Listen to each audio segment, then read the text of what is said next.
Alright, what is going on, guys? Today, I'm going to be just doing a little drive. A lot of people have been asking, like, how do you daily this, or how do you afford it? So, I'm going on a little drive and show you guys, like, just me dailying it, just driving around. You know, nothing crazy, because honestly, like, it's doable. I know a lot of people don't daily their FDs, but I'm about to show you guys, like, how I drive mine. Just kind of like when I'm getting around town or, like, going to work or something like that. Not like racing or, like, you know, I've been doing a lot of toge driving. A lot of mountain driving, but right now it's just driving around. It's a nice little sunset, so gonna hop in the car. I got my little window mount. I'm gonna attach it there. All right, what is going on, guys? I think it's recording. I hope it is. Anyways, I'm gonna start the car up.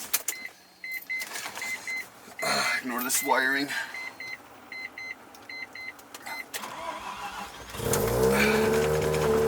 All right, cold start. Nothing crazy, you know. A little light start. Scrape my own car a little against my other car. Don't do that ever. Anyways, I'm gonna get out of my street so I can adjust just the camera a little, because I think it's not sticking completely to the windshield. If it falls down, I'm gonna be very sad and out of a very nice camera. I'll let the car warm up a little too. Alright, anyways, back to the scheduled video after I literally took out my own car. I can scrape my Prius, man. I'm gonna buff it out, but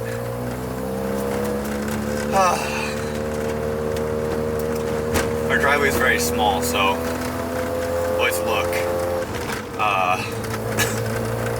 when you're backing out. I mean, I did look, but you know, whatever. Anyways, yeah. I'm gonna let the car warm up a little because, yeah, it's kind of cold right now. It's also really hot. I need to turn off the heater. I turn on the heat usually to keep my water temps down. You know, it's like free radiator. But anyways, yeah. This is just my 93 Mazda RX-7. It's left-hand drive, obviously. I'm on the left side right now. I don't know how the image is going to come out. It might be flipped because I'm filming upside down. So it may look like I'm in a right-hand drive car, but I'm really in a left-hand drive car. Anyways, motor has like 30,000 miles on it now. I bought it with like 20. The chassis has like 93,000 miles and counting and still going up. I bought it at 82, so I put like 11,000 miles on it. And the compression's still good. It's doing well, you know. I kind of just drive it around, but I guess a lot of the to answer some of the questions in the comments, a lot of people are asking how much did the car cost and how much does it cost to like maintain the car. So I purchased this car for $11,000, 11 grand running and driving, and then I've put probably around at least above 10 into it. But that wasn't in just maintenance. So if I had just not modified it, if I just kept the car completely stock, like if the car had like a power SC, which is like some old ECU that I don't like, it's okay. It had an intake exhaust, and it also had a downpipe too. I think it had a downpipe. So, you know, and then the Ready Trust intercooler. So it had some bolt-ons.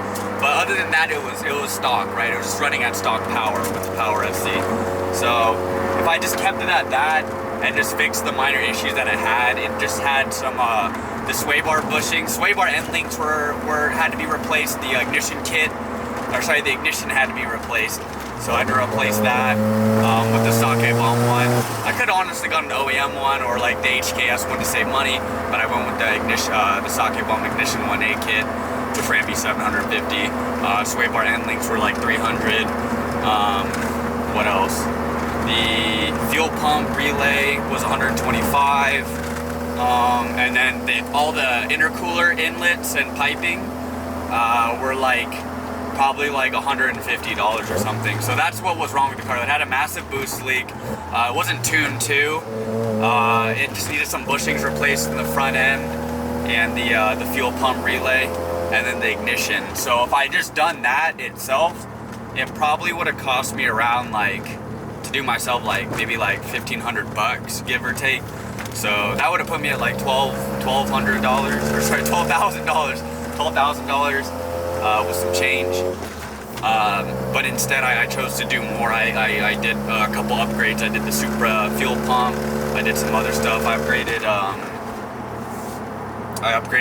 took the hood, I cut it. I put like these like really nice, not really nice, but they're just the arrow catch hood pins in there. I save on hood. So all that costs money, right, with the labor. So I did dump a good amount of money into it initially when I first bought it because it needed a lot of maintenance. Had I done that myself and just done some research, I probably could have got away with like spending like $1,500 and fixing all that. So, you know, obviously now the cost to like buy an RX-7 is like much higher, but I think that the maintenance is the same. So in this recent shop visit to Sake Bomb, the major maintenance that was done was the fuel pump went bad. So my super pump that I put in myself went bad. I mean, it worked obviously because my car's not blown up, but it was apparently bad. So they replaced it with the Aeromotive Stealth pump, and then they did all the injectors. They did the secondary full function engineering fuel rail, and obviously like they installed the turbo kit and everything. Had I just stayed stock, I could have been into this car with only fuel filter was bad, the fuel pump, so that's another couple $100, some change, you know. I probably could have been in this build like 13 to 14,000 over 2 years of ownership. Obviously, like I chose to go the modification route along with the maintenance, so those bills really stacked up, especially with parts, right? So these parts aren't super cheap, and you know, over time, I mean, I'm in it, like I said, I'm in over 10 deep. I don't really want to think about how the exact number, but it's not close to 10. I'm pretty sure it's well over 10.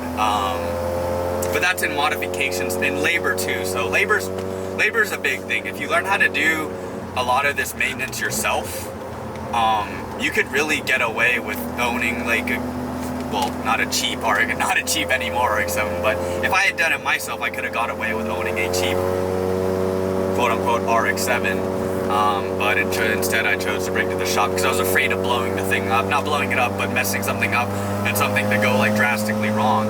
So yeah, I chose like the safe, expensive route, but you can definitely, you know, if you ever pick up like an FC RX-7 or even an FB maybe, or maybe you find a good deal on an FD, you can, if you do enough research and you know you have the tools to do it, you can definitely get away with like maintaining your RX-7. It's not really any different than any other car other than just the motor's different, right? It's just a rotary that requires a little bit more care, such as like premix. Like, I don't know why people trip on premix, honestly, in my honest opinion. Like, it's not that expensive. I pick up cheap, like, I go with the cheap premix, right? Because my OMP still works. I just run like the cheaper premix, whatever.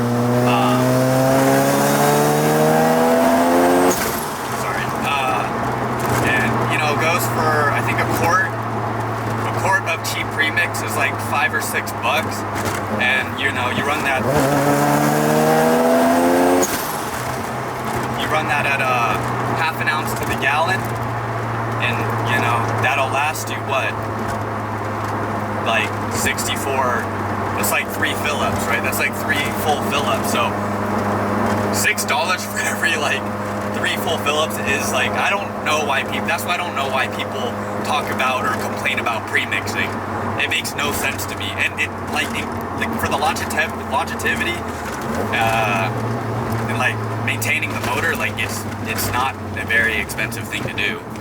And then oil changes, that's something you have to do on every car. So I don't know why people trip about that either. Like, yeah, just change your oil every 30,000 miles. It's a sports car. It's not a hybrid. It's not a Prius. You know, where you're using your motor only half the time, so you don't have to change the oils often. But anyways, yeah, so that's basically like the main cost of the FD. It's just like making sure, for me personally, my personal experience is making sure the fueling is good. I think the fueling is like probably the most important part of maintaining a rotary. if your fueling system sucks and you don't have any sensors in your ECU, like you're running the stock ECU or you're running like a Power FC or an old ECU, and they don't have any sensors to like sense like the fuel pressure drop or whatever, you know, fuel, like your injector's not getting enough fuel, like you'll lean out and blow up, and then like you're screwed.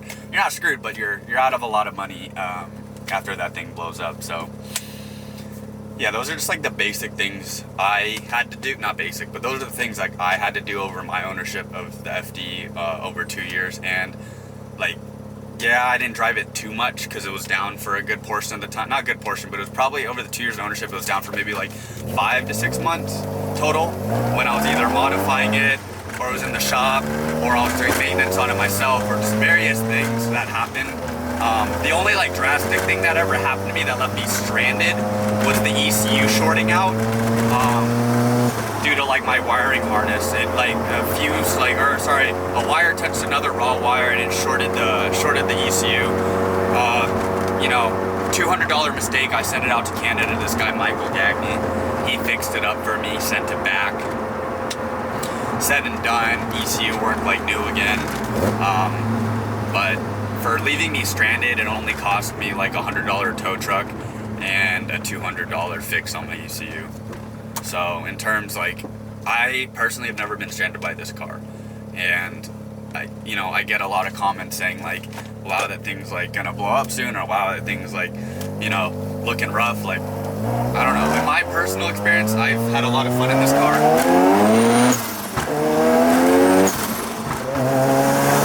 And you know, I beat on it a lot.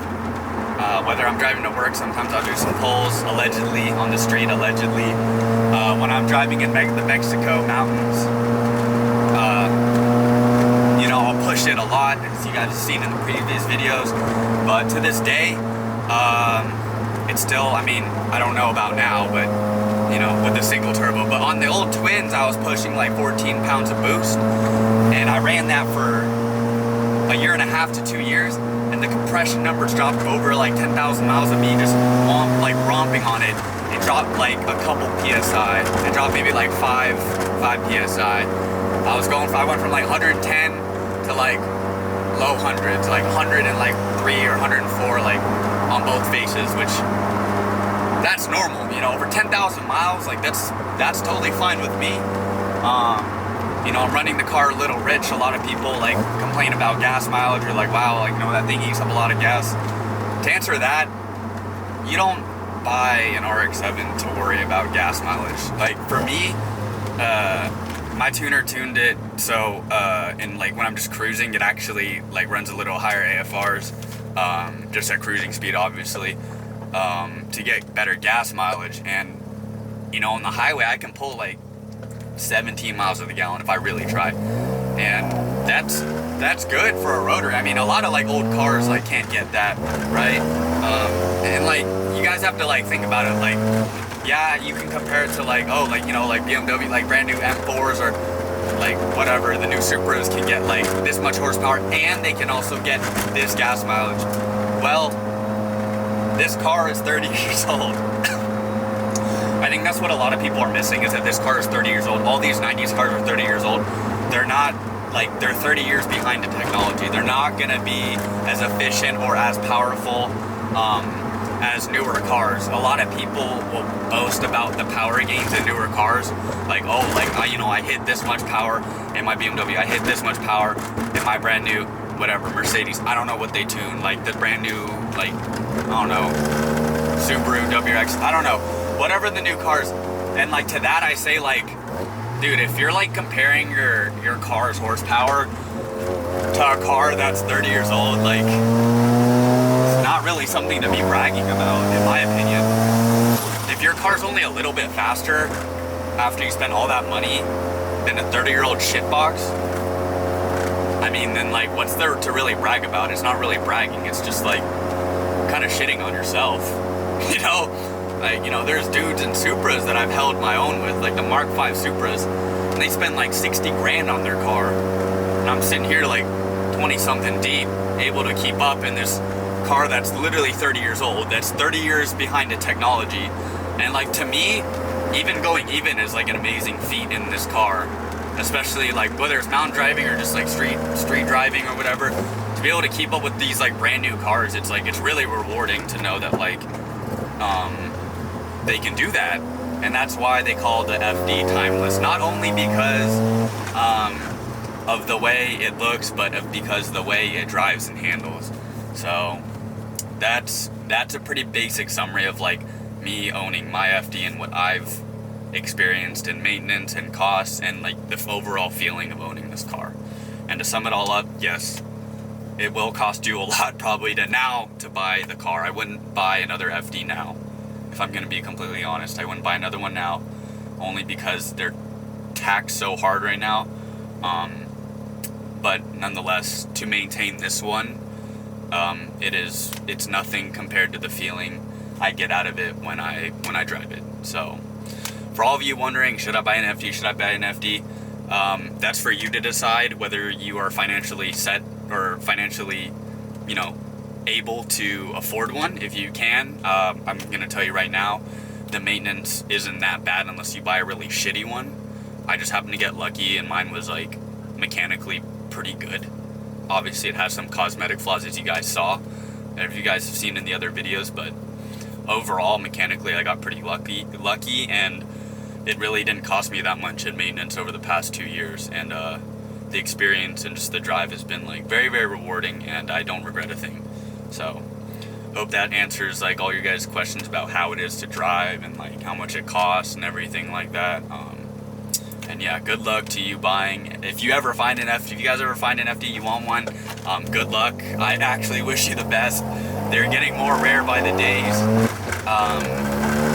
People are just kind of holding on to them like it's an asset. It's a financial asset that's just appreciating in value. So it's going to be really hard to like pry one out of people's hands, and then also it's going to be really rare if you find someone that's just like, oh, I don't really care. Most people know what they have. So with that, good luck. Woo! Yeah, that's why you should buy an FD. Alright, as I'm about to edit this video, I want to leave some closing remarks. Everything in that video was basically just a summary of like my ownership of the car. And if you're wondering about the Rotary community, there are some good people in there. But for every good person, there's also really annoying people that are either like really condescending or whatever. If your build doesn't line up with their vision or what they feel the car should be, they'll just say something or say just dumb shit.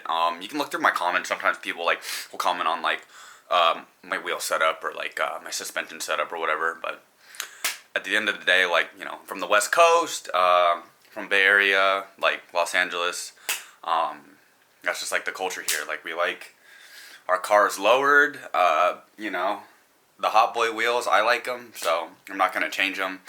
And yeah, there's always going to be people like that in every community. It's just less and less in different communities, like the Honda community. Like, obviously, like, there aren't as many people like that in there, or like the 240SX community, like that's like a drift community. Like, they're not going to be like, oh, like, your car's too low. Like, no, like, that's what a lot of people build their cars as.